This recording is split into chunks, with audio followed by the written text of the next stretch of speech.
David Marquet, welcome to Partnering Leadership. I'm thrilled to have you in this conversation with me. Thanks for having me on your show, Mahan. David, your book, Turn the Ship Around, was recommended to me by a friend of mine a few years back, and I found it to be outstanding with respect to leadership. And then follow on to that, you wrote Leadership is Language, the hidden power of what you say and what you don't. So I can't wait to get to discussing some of your leadership experience and leadership thoughts. Before we get to that, would love to know whereabouts you grew up and how your upbringing impacted the kind of person you've become. Yeah, thanks. I grew up in Massachusetts, outside of Boston. I grew up during the Cold War. I grew up during the 70s. I went to high school in the 70s. And it was a grim time for anyone who was there, in my opinion, looking back on it. I think I was sort of an awkward kid, so high school was already tough. But in the country, which I loved, we had inflation, we had the Iranian hostage crisis, we had oil shock in 72, price of gas went up by 4 in one day. And of course, we were in the Cold War with the Soviet Union. And we were doing air raid drills for nuclear attack. And it was kind of grim and dark, if you ask me. And I really wanted to do something about it. There was no sense of inevitability that we were going to win, in my mind. And we needed to make it happen. And the coolest thing that I ever read about was a submarine commander. And I read all the stories in World War II about the submarine commanders. And of course, in the Cold War, they were playing a big role, and we only heard, little secret dribs and drabs, but it was like, that is the coolest thing. And, I'm laughing because I'm thinking about Arnold Schwarzenegger and Kindergarten Cop, and they're like, well, what are you doing? And he doesn't want to say he's a kindergarten dude. He says this is a nuclear submarine. Anyway, so that's what I wanted to do. And the reason for submarines was because I was very highly sort of introverted. I was on the math team. I was one of those geeky kids. And I didn't, I had a strange,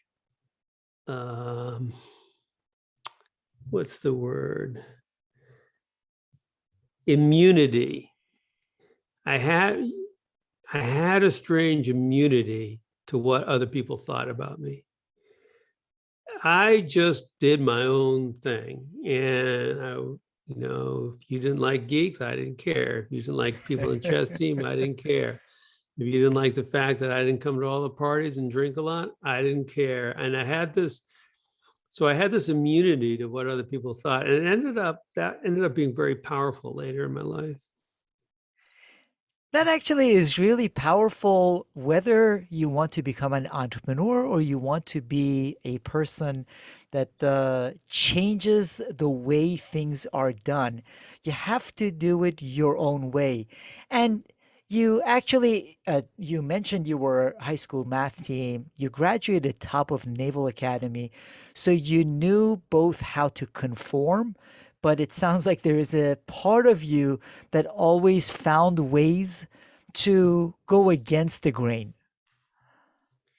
Yeah, so I loved the structure of the military, and I got in trouble because when I went to the Naval Academy and during plebe summer, which is it's like boot camp, and they try and break you down and beat you up. And one person, and one of the first classmen, these are the guys who were beating you up, would ask me near the end, so, how was it for you, Marquet? And for some reason, like this, I was picturing what, we went sailing and we shot pistols and we did a PT 3 times.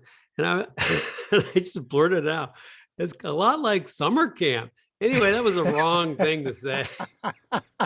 These guys prided themselves on how brutal they were. And Anyway, so they beat up on me twice as much. But I mean, for me, I really benefited from the structure and the single-mindedness of I'm going to be a submariner, I'm going to be a submarine captain. And there's so much you can do in this world, but I just was a little bit, had blinders on. That really helped me out. Now, when I went to the Naval Academy, they handed me a book and said, here's what leadership is. And it says leadership is defined as directing the thoughts, plans, and actions of others, directing the thoughts, plans, and actions of others. And I said, okay, I mean, what do I know? I was 17 years old. And here's a dirty little secret, Mahan. I liked it and I was good at it. And I could see the answers and I could see what the team was doing wrong. And I could say, okay, stop.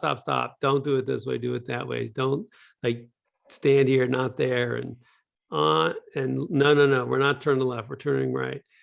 And I got promoted based on that. Now, yeah, then there was the other side of me, which when people treated me like that, I was like, well, wait a minute. And I'd raise my hand and the admiral would say, he'd say, okay, so here are your marching orders. Any questions? And I'd raise my hand and the guy next to me pull my hand down. It's like, well, he said any questions? Like, no, that's a trick. So that's where my immunity got me in trouble. But I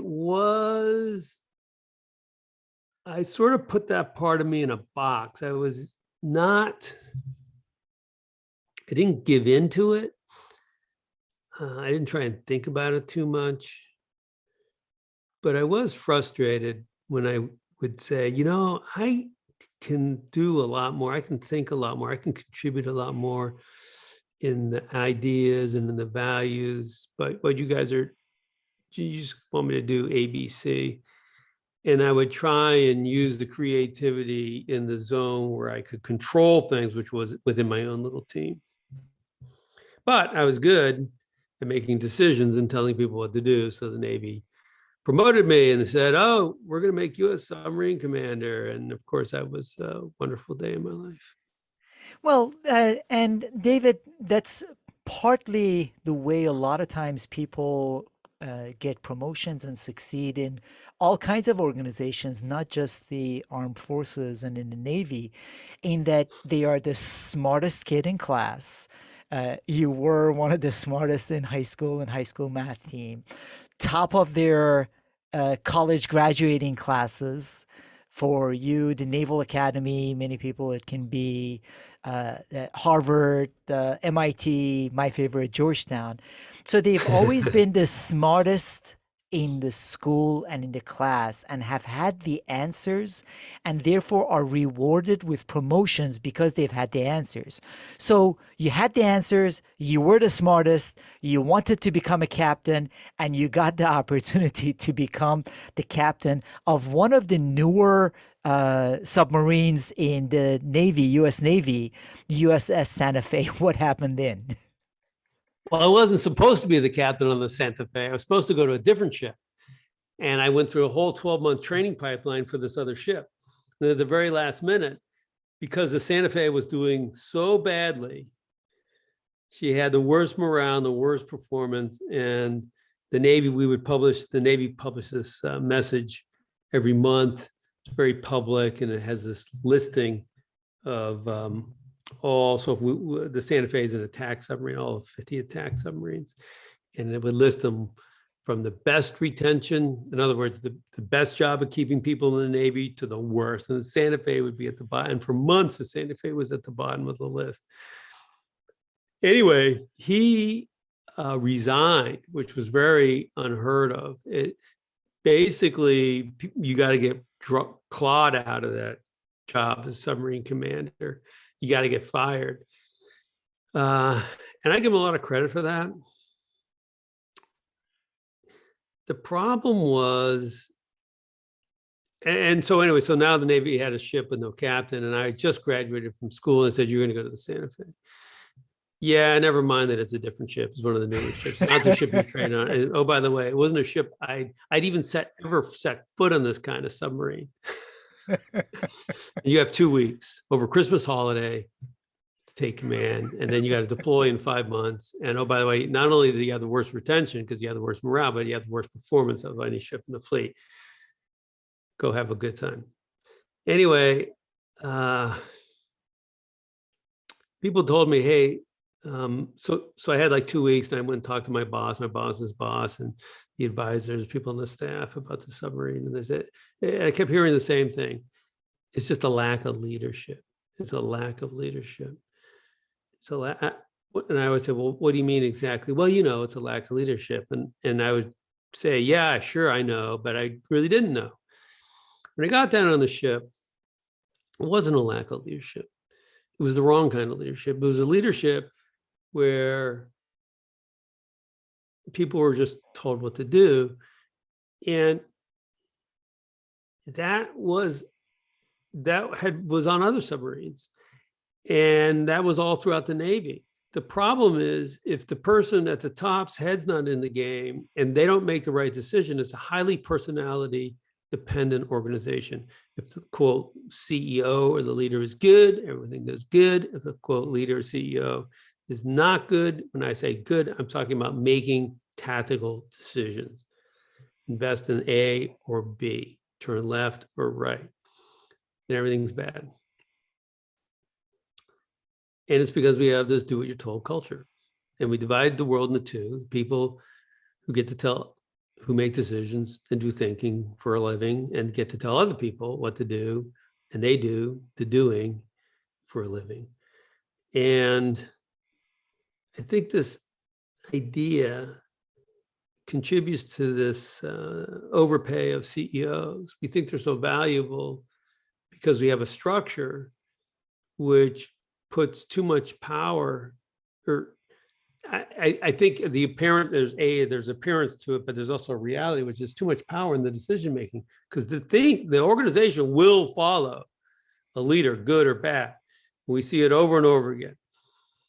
Wells Fargo, Volkswagen, Boeing, whatever you want, and on Santa Fe. So when I got there, I'm walking around and my head's, I'm literally feeling like Alice in Wonderland, because I think the equipment looks different. Everyone's looking at their shoes as I walk around. And we go to sea, I take over, we go to sea, and we're running exercise, and when I give a bad order. I give an order which can't be done. It wasn't an order that could be done that was bad. It was just an order that could simply not be done with the equipment that we had. And I suggested it to the officer. I didn't actually give a bad order. I suggested it to the officer who gave the order. and then when the sailor kind of shrugged his shoulders, and it all came out, and turned to the officer and said, well, hey, what's going on? Like, did you know? And he said, yeah, I did. It's like, what? And it hit me that all these things that we do, that all the listeners are already thinking, well, we tell people to speak up. We say it's your obligation to say if it doesn't make sense. We invite people to disagree with me. That's not enough. That's the tip of the iceberg. That might get 10% of people to speak up in an organization where people are supposed to do what they're told, which is, oh, by the way, every organization on the planet. So the problem isn't, the answer isn't to give orders and then harangue people to tell you if they think they're wrong. The answer is to figure out how not to give orders and have the orders emanate from the team. And this required me to do everything the opposite that I'd ever learned about leadership. But I was always about make decision, give an order, be bold, lean in, make it happen, put the team under pressure, be a pace setter, like go, go, go, we're burning daylight. And all that makes it hard. Every one of those things makes it harder for people to think and speak up, makes it easier for them to just do what they're told. And secretly, that's what we want. Even when we say we don't, We get frustrated. Oh, well, why are you asking me all these silly questions? Like, come on, we're wasting time. Let's go, go, go. And the reason is because we've inherited the industrial age playbook. So I say to my team, hey, how about I never give an order? And they're like looking at their computers. I mean, we all know we're basically effed here because they got this guy who was trained for a different ship, and they're already the worst ship. But everyone is happy to tell them how bad they are. And they're like, sure, I can't get worse. I guess we can kill ourselves, but, die in an accident. But let's try it. I said, so here's the deal. You got to talk to me in a way that doesn't make me give you an order. Now, the way we were trained and conditioned, programmed to speak was if you're my boss and you're the submarine commander and I want to submerge the submarine, the book says the captain authorized submerging submarine. So I come to you and say, hey, Mahan, I request permission to submerge the submarine.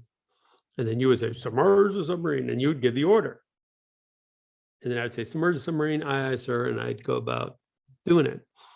But even when things were my idea, I was still making you order it. And so we replaced that with the word intent. It's where we'd say, hey, just come to me and say, here's what you intend to do. Now, the first time someone comes to you and says, I intend to submerge a submarine, you have a lot of questions like, hey, are the hatches shut? And are all the people below? And have we checked the box? Like, there's a whole checklist for it. So they quickly learned, if they didn't want to be inundated with all these questions, that they would just preempt me with they say, Captain, here's the situation. All the hatches are shut. People are below, blah, blah, blah, blah, blah, blah, blah. Check the bottom depth. I intend to submerge the ship. And I would say, very well. And I never had to order it because I just acknowledged it. And even if I didn't say anything, they could do it. So for example, in a business, if we write an email and we say next Wednesday, we intend to meet with we're meeting with the client ABC. We intend to offer them the following package. We intend to, even though normally it says I can offer as a head of sales a 10% discount, I'm going to give them a 20% because it's a new client, new space, new geographies opening up. First Portuguese language client we have. It could be a start of something. Anyway, I'm doing some thinking. That's what you want. So, and then the boss never reads the email. It doesn't matter. You do it. You own it. No one's waiting. The organizations that we have are designed, they're deliberately designed to stop things from happening. They're designed to stop change and decisions. That otherwise, why would we make everybody vote yes for a decision?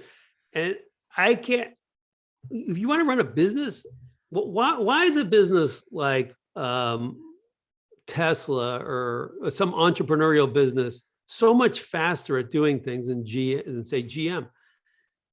They're not necessarily smarter. They don't need to ask permission. They don't need to convince everybody. Musk decides we're going to build electric car. He's right, great. He's wrong, well, bad. But they can be bold. At GM, you need to get everyone to say yes. Everyone is never going to say yes.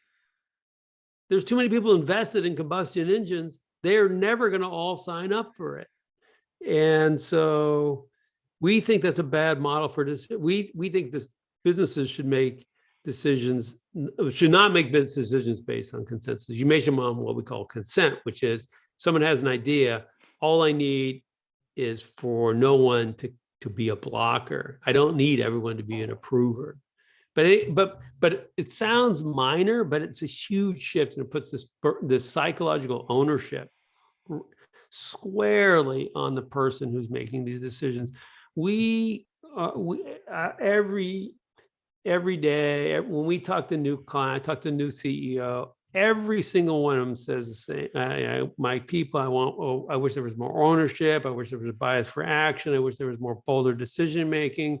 I wish there were more cross-functional team interactions, less stovepiping. It's this, everyone's got this, wants the same thing. And then, so I sit in on a meeting, and the meetings are not run in ways which encourage any of those things. The meetings are run to solve the problem. The meetings aren't run to enhance ownership. The primary objective, every time you interact with your people, is to build ownership, build thinking.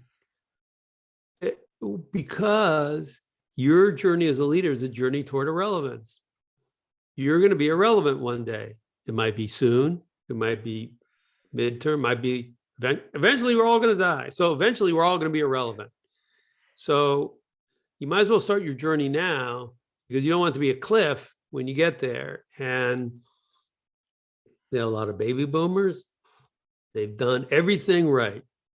They were bold, they made decisions, their fingertips were everywhere in the business. They built a nice company, it's got 200 people, and no one wants to buy it because they're the center of the spider web. David, Nothing happens without them. it takes a lot of humility to be able to do that, and it's a very powerful point you make, both with respect to when you were captain of the ship and what organizations need to do, transitioning from either permission based and or consensus based decision making to intent based organizations. To be able to do that, though, it takes a couple of things, and I wonder how you were able to do it.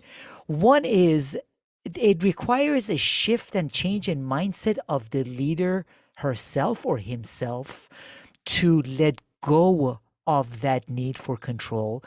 And the second part of it is there is a need for a shift in the mindset of the people that person is leading.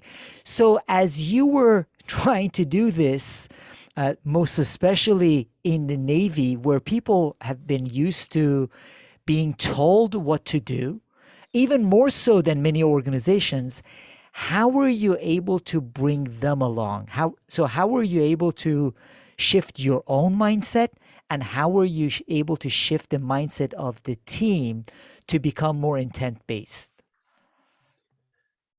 Yeah, I'll start with me, because 90% of the problem was me and 99% of what I know was all about me.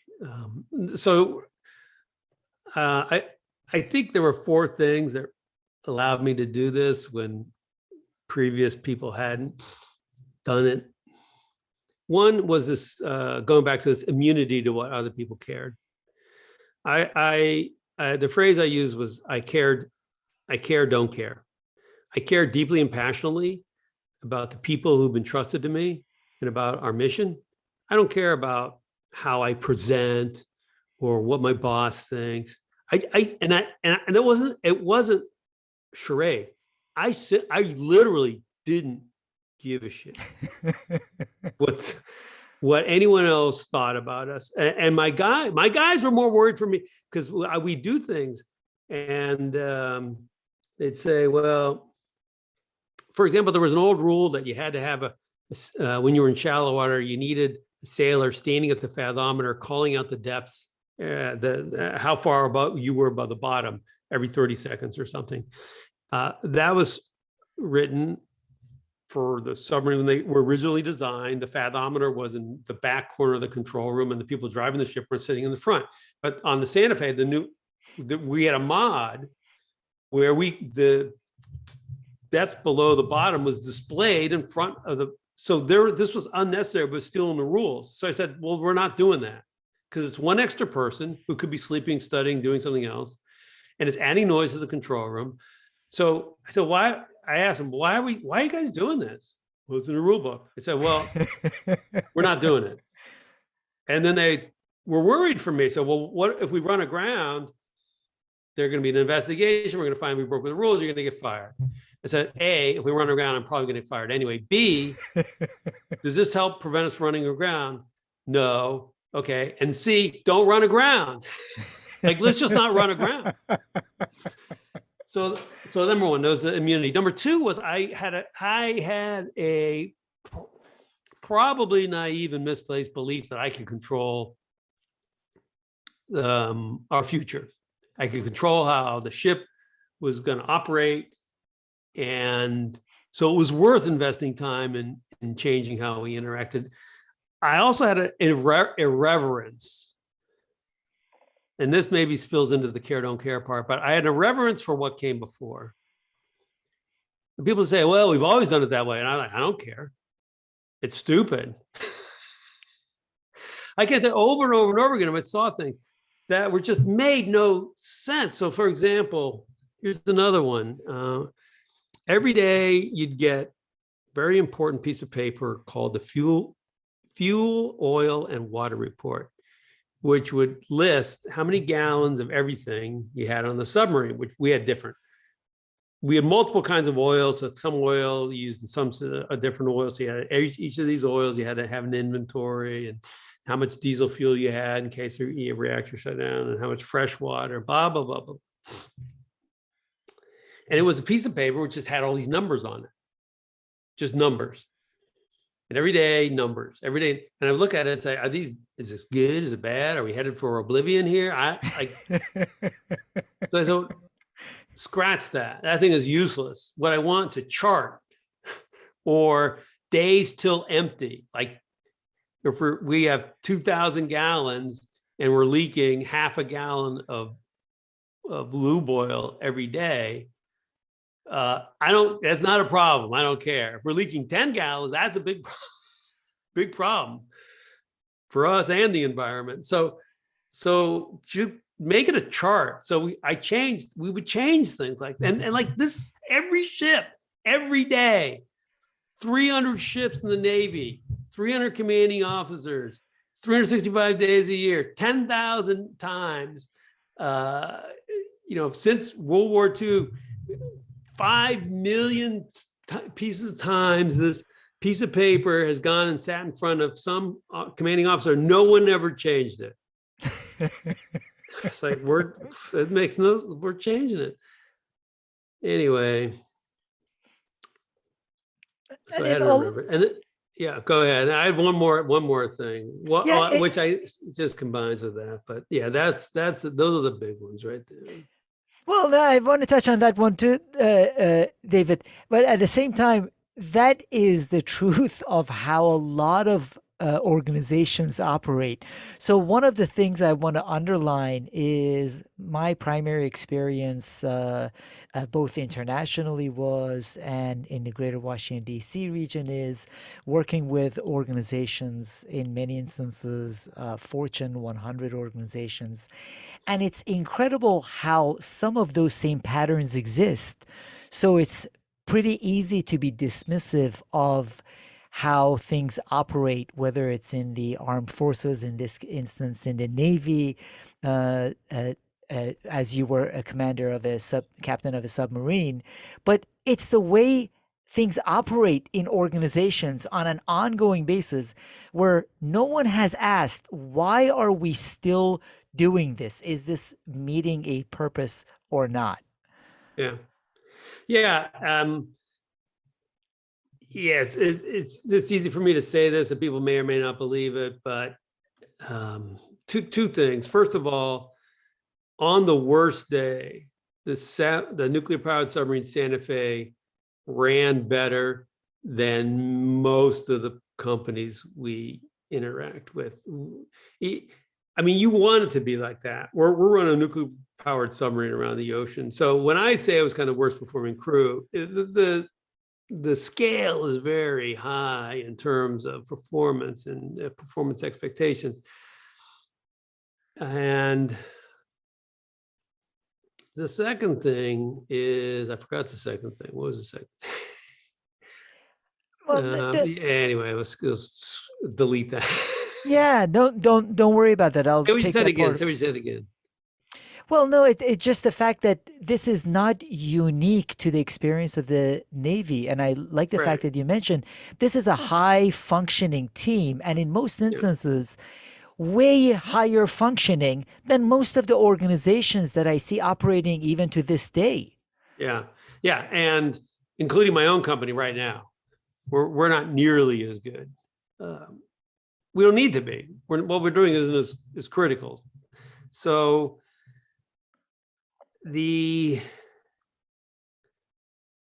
it's what I've learned in the last 10 years, traveling the world, doing hundreds of events with thousands of companies, is it's more the same than people think. And whether you're a water bottling company in France or a appliance manufacturer in Shenzhen or a green energy company in the UK or a jet engine manufacturer in the US, like the common things are so it's so the same. It's so the same. Now, I tend to look for similarities rather than like so exists. Oh, look, this is this same. Oh, yeah, but look, we're making jet engines, and over there they're making gas turbines. I'm like, oh, that makes so much difference. You're basically both in manufacturing. You basically have supply chain. You basically have inputs. You basically have. Anyway, I can laugh at that. I mean, people want to feel like what they're doing is unique and important and special and that kind of thing. And in most, it is unique. No one's making this exact thing. This is the exact way. But like, have you ever typed into Google and said, you're the first person who's ever searched for this? Congratulations.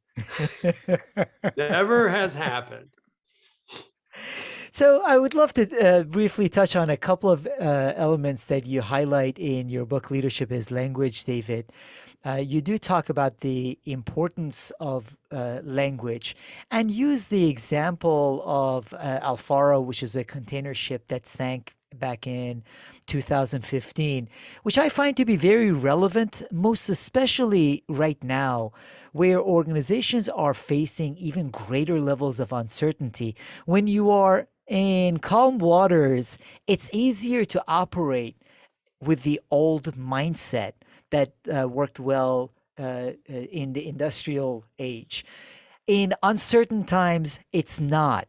So, what are the lessons that you got out from studying the Alfaro and the experienced leaders need to take as they use language in their leading their organizations? So we were trying to answer the question, were there structural markers in the language that teams used that separated teams who were making bad decisions from teams that were making, who were able to adapt to situations, agile, resilient, adaptive teams. And so we looked at a whole bunch of transcripts, as many transcripts as we could find. And we were looking for patterns. Now, a lot of these ended up being black box transcripts from airplanes and ships, or maybe a transcript from a court testimony, but that's still not strictly a transcript. This is what people remember that they said, which isn't quite what they said. We were really interested in what people actually say. And so the Alfaro left for Jacksonville, Florida, was heading south to Puerto Rico. They knew there was a hurricane. Hurricane Joaquin was coming in. It ended up being the most powerful hurricane to hit the Bahamas in 100 years. They knew it. They knew it was coming. It was getting closer. The captain got a text from someone on a sister ship the day before they left. They were reading, they had radio, they had all the modern things. Not knowing about the hurricane was not the problem. And then you hear these people on the bridge discussing whether they should turn because of the bathymetry and the shoal waters through the Bahamas. Once you decide to take the direct route, which is on the seaward side of the Bahamas, you really only have one shot to turn. But they had that shot. They sank after that. They missed the turn, or they chose not to take the turn. So it wasn't the sort of day and a half in advance decision that got them sunk. It was just a couple of hours. They missed the turn at midnight, or they had a chance to turn at midnight, and at 6 they sank. And so you read the words of the captain and the officers and the crewmen as they're making these decisions. It's gut wrenching because you know that they're not going to make the right decisions. They're going to die.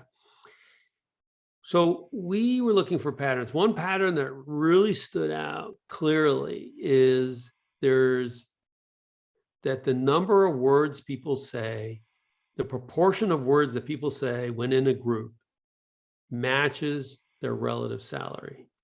And on the El Faro, this was exactly the case every single time. There were no exceptions to this rule. Every time a captain, an officer, and a crewman were together on the bridge for some period of time, the captain always said the most number of words. The officer always said the next most, and the crewman the least by a long margin. So not only did it match their salary by the sequence, but it matched it by the approximate amount of money they make, because the officer makes money, doesn't make as much as the captain, but a lot closer to the captain. The seamen make way less. And that is exactly how the word count went. That is a fragile structure. It is this indication that the team is on perilous footing when it comes to making decisions. Now, I don't know I don't have a transcript for the Boeing decision to launch 737 MAX.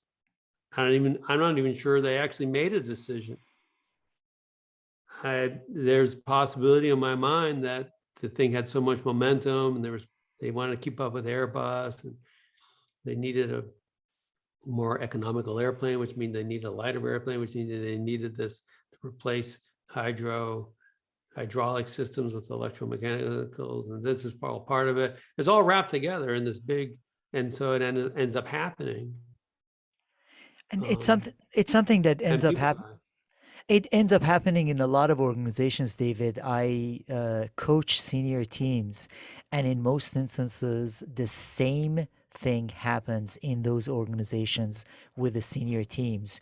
You can see if someone didn't know who is the CEO, who is the CFO moving on the line, you could plot it based on the amount of time they spend speaking. So Yeah. there's a lot of leadership insights and turn the ship around. I love the perspectives. Most specifically, it's really hard to become an intent-based organization rather than permission. Same thing in leadership is language. It is very powerful. And from my perspective, one of the things that speaks so highly about your content, David, is the fact that your crew produced more ship captains after you left. And you say your achievement scorecard runs while you're at an organization. Your leadership scorecard starts when you leave. So when you look at the Jack Welches of the world who were on cover of magazine after magazine and their organizations collapsed after they left, that's the sign of weak leadership, while yours a sign of great leadership, which is why I really have appreciated your content and your book.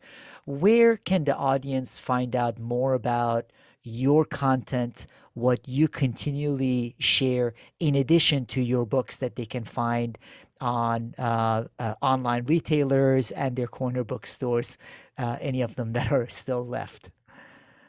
Yeah, I welcome anyone. First of all, connect with me on LinkedIn. I'm David Marquet. Books are Turn the Ship Around and Leadership as Language.